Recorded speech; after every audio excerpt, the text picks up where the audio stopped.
আর আবার লাইনে জনতা, ফের লাইনে জনতা, কারণ ট্রাইব্যুনালের কাগজপত্র জমা দেওয়া। বাঁকুড়ার বিষ্ণুপুরে লম্বা লাইন আরো অনেক জায়গায়, কিন্তু এখানে একজন মায়ের বক্তব্য শুনুন। লাইনে দাঁড়িয়ে দাঁড়িয়ে শেষ হয়ে যাচ্ছে আমাদের জীবনটা, আমাদের কোনো নামই আসছে না। ওই যতবার আসছে হেরানমানি করাচ্ছে আমাদের, গরমে মরে যাচ্ছি বাচ্চা নিয়ে সবসময় রোদে গরমে। তার জন্য মানে 5-6 বার লাইনে দাঁড়াতেই হয়ে যায়, টেনশনে রাতের ঘুম কেড়ে নিয়েছে। চৈত্রের প্রখর রোদ, তীব্র গরম, তার মধ্যে বাচ্চাকে নিয়ে লাইনে দাঁড়িয়ে কতটা বিরক্ত এই ট্রাইব্যুনালের কাগজপত্র জমা দিতে আসা ব্যক্তিরা। রাজেশ, দেবব্রত,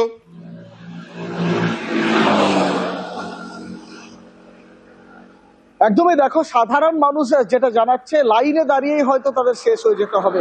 তারা জানাচ্ছেন যে এক নোটবন্দির সময় লাইনে দাঁড়াতে হয়েছে, আধার কার্ডে লাইনে দাঁড়াতে হয়েছে, এবং বিভিন্ন জায়গার পাশাপাশি এসআইআর এ তারা 4 থেকে 5 বার লাইনে দাঁড়িয়েছে। প্রথমে এসআইআর এ ফর্ম ফিল আপ, তারপরে বিডিও অফিসে, বিভিন্ন জায়গায় আজ ট্রাইব্যুনালের লাইন। অর্থাৎ এই চৈত্রের রোদ, বাঁকুড়া জেলার তাপমাত্রা প্রায় 40 ডিগ্রি ছাড়িয়েছে। এই মতো পরিস্থিতিতে তারা লাইনে দাঁড়িয়ে আদৌ তাদের যে ভোটার তালিকায় নাম তোলা যাবে কিনা সে নিয়ে সংশয় রয়েছে। আগামী নির্বাচনে তারা ভোট দিতে পারবে কিনা সে নিয়ে সংশয় রয়েছে। লাইনে দাঁড়াচ্ছেন, ভোগান্তি হচ্ছে, হয়রানি হচ্ছে, কিন্তু আসলে এবার ভোট দিতে পারবেন কি কেউ জানে না। আর কাটোয়ার ছবি দেখাবো, দেখুন কাটোয়ার কি অবস্থা। শয়ে মানুষ একেবারে ট্রাইব্যুনালের জন্য নথি জমা দিতে এসছেন। দেখুন শয়ে মানুষ, বিরাট লাইন। কে আগে যাবেন, কে আগে গিয়ে নথিপত্র জমা দেবেন, মাইকিং পর্যন্ত করতে হচ্ছে।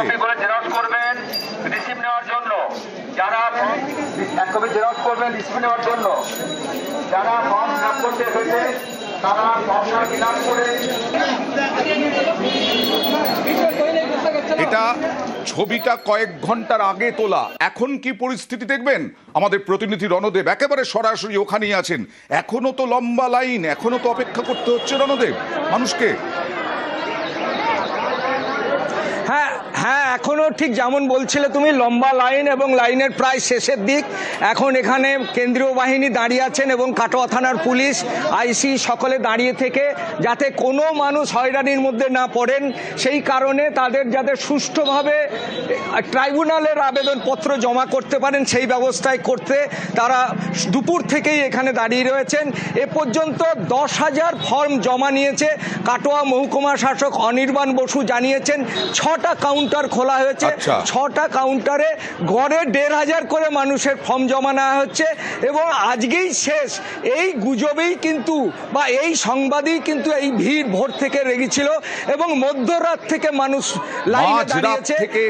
শয়ে মানুষ দাঁড়িয়ে আছেন কাটোয়ায়। কতটা ভোগান্তি, কতটা হয়রানি, ক্ষুব্ধ তারা।